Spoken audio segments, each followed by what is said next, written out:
Olá, sejam bem-vindos à nossa aula de Biologia para a terceira série do ensino médio da Rede Estadual de Goiás. Lembrando que esse projeto é o projeto chamado SEDUC em Ação, que terá programas diários com aulas para o ensino médio. Você já sabe, sou o professor Luiz Primandade e o nosso tema da aula de hoje é Primeira Lei de Mendel. Conteúdo importantíssimo para os estudantes da terceira série do ensino médio e também para você que está se preparando para o famoso Enem. Vem comigo nessa aula que vai ser sucesso, hein, galera? Primeira Lei de Mendel, aula de revisão. Dentro do nosso eixo temático, acompanha lá na tela. Transmissão da vida, manipulação gênica e ética. Expectativa de aprendizado irá ser identificar as teorias e os conceitos básicos da genética relacionando com a revolução do conhecimento. Você já pensou sobre isso? Como que os genes alteram aí a ciência, né? Quem que foi o precursor da genética, o pai da genética? Essa é uma aula de revisão, então para você que já respondeu Gregor Mendel, você acertou. Vamos lá para a nossa telinha?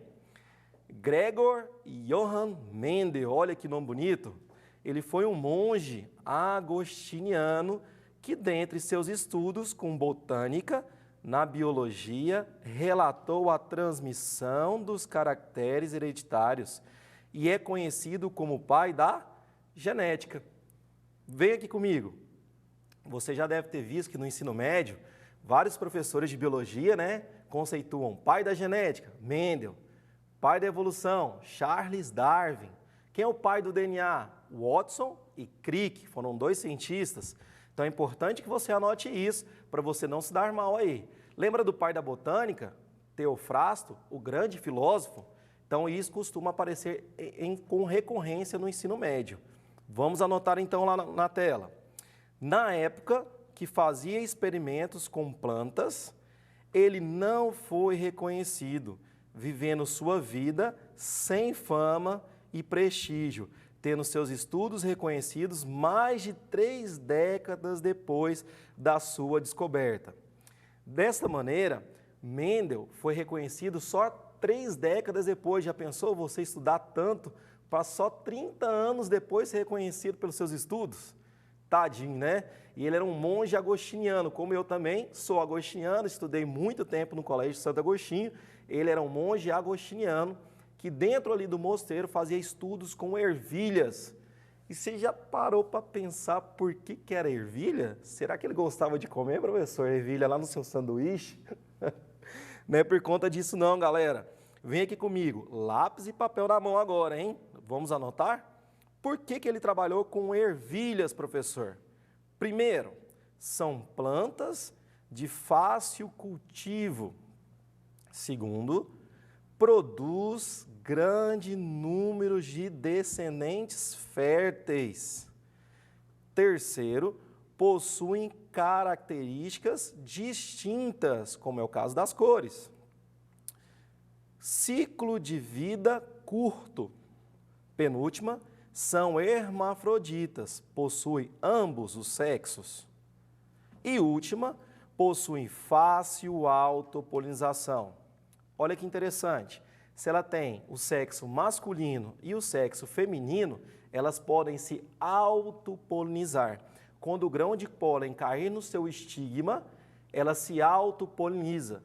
E quando eu falo que ela tem características distintas, significa que elas podem ser verdes, amarelas, altas, baixas, ervilha com textura lisa, ervilha com textura rugosa, e essas características foram as escolhas que Mendel teve para fazer seus estudos, Fez vários cruzamentos de ervilhas. Vamos ver aqui então qual seria a primeira lei de Mendel? Anotem no seu caderno. A primeira lei de Mendel, também chamada de princípio da segregação dos caracteres ou lei da segregação, diz que cada característica é condicionada por um par de fatores que se separam na formação dos gametas. Para chegar a essa conclusão, Mendel realizou uma série de experimentos com ervilhas e conseguiu aplicar a matemática em seus estudos. Olha que interessante, ao contrário do que você está pensando aí, a ervilha verde não é a ervilha que eu vou chamar de dominante, não. A ervilha verde vai ser a ervilha recessiva, enquanto o alelo, né? O Mendel chamava de alelo, eu não sabia ainda esse termo gene, o alelo dominante vai ser o amarelo. Por isso que alguns livros didáticos trazem Y, grande, maiúsculo, e Y minúsculo, por conta do yellow, né? Já nos livros aqui do Brasil, a gente trata como azão, azinho, né? Fala, professor, meu Deus, eu não aguento mais de azão e azinho. Calma, calma, calma, que vai ser fera aqui a explicação. Não tem como você errar a primeira lei de Mendel. Vem comigo. Olha lá o cruzamento que ele fez. Na tela ainda, vamos deixar um pouquinho maior? Ah, agora sim, ó. Do cruzamento das ervilhas, né? Eu tenho lá a ervilha amarela, homozigota. Por que ela é homozigota, professor? Porque tanto o azão aqui dominante quanto o azão dominante são a mesma letra, homo igual. Zigoto vem dos gametas. Lá na ervilha verde, acompanha aí, azinho, azinho. Por que o azinho é minúsculo, professor? Pois bem, o azinho é minúsculo porque o azão é dominante sobre o azinho. O azão é dominante sobre o azinho, anotaram aí? Então, prevalecerá a cor amarela quando aparecer o azão com o azinho. Dessa geração parental, são de indivíduos puros. Eu pego o azão e junto com o azinho, o azão com o azinho. Então, eu tenho 100% azão-azinho. Dessa forma, todos esses genes aqui são heterozigotos. E todos eles são amarelos, o que o Mendel chamou de primeira geração F1 ou de indivíduos híbridos.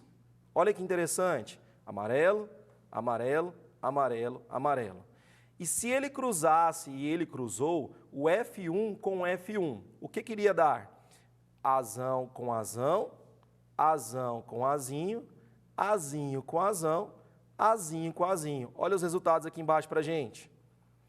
Azão, azão, azão, azinho, azão, azinho, azinho, azinho. Significa o quê? Que 3 resultados foram amarelos em 4. Então, a segunda geração F2 representaria ali 75% de uma geração amarela. E 1 sobre 4 seria 25%, né, da geração F2, que seria verde. Dessa maneira, nós estamos estudando a primeira lei de Mendel, não ainda entramos na segunda. Eu preciso saber como base, como alicerce para meus estudos em genética, que a primeira lei de Mendel serve para fazer um monte de correlação, inclusive com a botânica. Anotem aí, é muito difícil botânica vir sozinha na sua prova do Enem. Ela vem acompanhada de evolução, vem acompanhada de genética. Então tem que abrir o olho para essas características se você quiser ser um vencedor, se você quiser ser uma vencedora. Bacana? Vamos para um exercíciozinho simples aqui, ó. Que legal esse exercício nosso. O professor Luiz Carlos deseja fazer o processo de autopolinização com ervilhas amarelas e heterozigotas. E aí, você senta e chora? Já apareceu uma palavrinha ali que você já complicou aí, heterozigotas amarelas. Não, calma aí que a gente vai fazer junto. Depois do processo realizado, seus alunos e alunas podem esperar qual a porcentagem de ervilhas verdes. Marque a alternativa correta. E aí você desespera, vai marcar qualquer uma aí, fazendo unidunité? Acho que não, hein, galera? Vem comigo. Ervilhas amarelas, heterozigotas. O que significa isso, professor? Pois bem, significa que elas têm o dominante e o recessivo. Hétero, diferente. Zigoto, gameta. Azão, azinho. Por que ela cruza e você sabe, professor, que é azão, azinho aqui também, de novo na resposta? Porque ele falou que o processo é de autopolinização. significa que o mesmo gameta do lado esquerdo é o mesmo gameta do lado direito. E eu vou fazer o famoso chuveirinho, ó. Vamos pegar aqui a canetinha para ficar bonitinho. Azão com azão, azão com azinho, azinho com azão, azinho com azinho. E como é que fica isso? Vamos ver? Eu tenho azão, azão, lá do cruzamento, azão, azinho. Eu tinha aqui azinho e azão, professor. Por que você colocou o azão primeiro? Porque ele é dominante. A característica dominante aparece primeiro. E, por fim, azinho, azinho. Lembra do resultado? Que ervilha que é essa? Amarela, amarela, amarela. Eu só vou ter uma verde. Como que fica isso? Vem comigo. 3 sobre 4 são amarelas, então eu tenho 75%. Eu vou vir aqui marcar 75%. Epa, epa, epa, atenção lá. Ervilhas verdes. Então, 1 sobre 4 são ervilhas verdes. Resposta, letra B de bola, 25%. Olha tanto que o enunciado é importante para que você não erre a questão. Você achou 75%, já foi marcando lá 75%, acabou que você vai errar. Então, resposta, letra B, primeira lei de Mendel. É uma aula bem curtinha aqui para a gente fazer essa revisão do que foi essa lei de segregação dos fatores, que vai servir como base para a segunda lei de Mendel e para outros estudos relacionados também à genética.